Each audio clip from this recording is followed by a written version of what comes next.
നമുക്കിന്ന് ഹെൽത്തി ആയിട്ടുള്ള ഒരു ഡ്രിങ്ക് തയ്യാറാക്കിയല്ലോ. അപ്പോൾ അതിനായിട്ട് ഞാൻ എടുത്ത് വെച്ചേക്കുന്നത് കുറച്ച് നുറുക്ക് ഗോതമ്പാട്ടോ.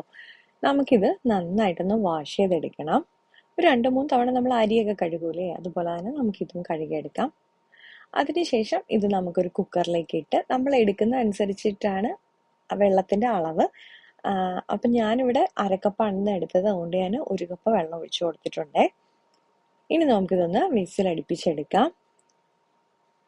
എൻ്റെ ഈ നുറുക്ക് ഗോതമ്പിന് ഒരു 2 വിസിലടിക്കുമ്പോൾ തന്നെ നല്ലപോലെ വെന്ത് വരും.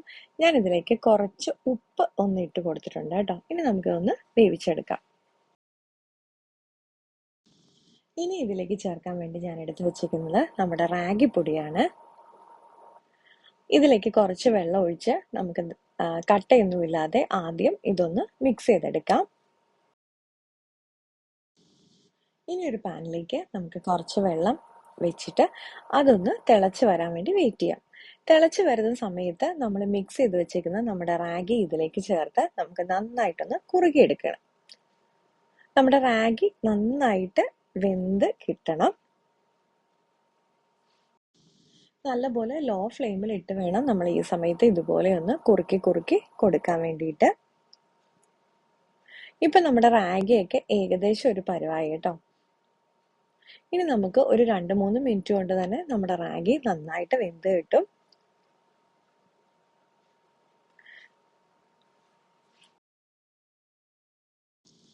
ഇപ്പോൾ റാഗിയൊക്കെ നന്നായിട്ട് കുറുകി വന്നിട്ടുണ്ട്.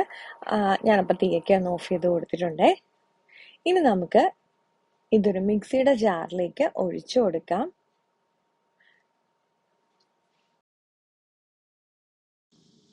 ഇനി ഇതിലേക്ക് നമുക്ക് നമ്മൾ വേവിച്ച് വെച്ച നമ്മുടെ നുറുക്ക് ഗോതമ്പ് ചേർത്ത് കൊടുക്കാം. ടേസ്റ്റ് അനുസരിച്ചിട്ട് നമുക്ക് ആവശ്യത്തിനുള്ളത് ചേർത്ത് കൊടുക്കാം കേട്ടോ. കൂടുതൽ ചേർക്കണം എന്നുണ്ടെങ്കിൽ നമുക്ക് വേവിച്ച അളവിൽ തന്നെ ചേർക്കാം, അല്ലെങ്കിൽ കുറച്ച് ചേർത്ത് കൊടുക്കാം. ഇനി ഇത് നമുക്ക് തണുത്തതിന് ശേഷം ഒന്ന് അടിച്ചെടുക്കാം. ഇപ്പൊ ഞാൻ നന്നായിട്ട് തണുത്തതിന് ശേഷം നമ്മുടെ ഡ്രിങ്ക് ഒന്ന് അടിച്ചെടുത്തിട്ടുണ്ട്. ഇതിലേക്ക് നമുക്ക് വേണമെന്നുണ്ടെങ്കിൽ ഫ്രൂട്ട്സ് എല്ലാം ചേർത്ത് അരിഞ്ഞു കൊടുക്കാം. ഞാനിപ്പോൾ ഇതിങ്ങനെ തന്നെയാണ് കുടിക്കാറുള്ളത്. ഈ ഉപ്പിന് പകരം വേണമെന്നുണ്ടെങ്കിൽ, ഇഷ്ടമാണെന്നുണ്ടെങ്കിൽ ലേശം കരിപ്പട്ടി ആണെങ്കിലും ചേർത്ത് കൊടുക്കാം കേട്ടോ. ഞാൻ പക്ഷെ ഉപ്പിട്ടാണ് സാധാരണ തയ്യാറാക്കാറുള്ളത്, അപ്പൊ അതാണ് ഞാൻ കാണിച്ചിരിക്കുന്നത്.